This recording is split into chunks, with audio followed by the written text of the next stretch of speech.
नमस्ते, मी गौरी चित्तरंजन गायकवाड। आज कदम वस्तीमध्ये मनाली रिसॉर्टमध्ये जिल्हा परिषद लोणी काळभोर कदम वस्ती आणि वडकी या गटाची निवडणुकीच्या संदर्भात पंचायत समिती झेडपी उमेदवारांची चर्चासत्र होतं आणि या चर्चासत्रामध्ये महिला भगिनींना खरं संधी आहे। महिला भगिनींनी याचं सोनं करावं। खरं म्हटलं तर महिला भगिनींकडे बघण्याचा दृष्टिकोन असा असतो की चूल आणि मूल, पण महिला भगिनींनी सगळ्यांनी पुढे होऊन या इलेक्शनला लढत केली पाहिजे आणि खरं म्हटलं तर सक्षम उमेदवार तिथं जिल्हा परिषद पंचायत समितीला गेला पाहिजे।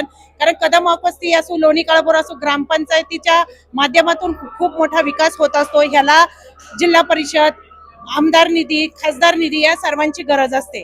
त्याच्यासाठी आपल्याला सक्षम नेतृत्व करणाऱ्या महिला भगिनी तिथं गेल्या पाहिजे।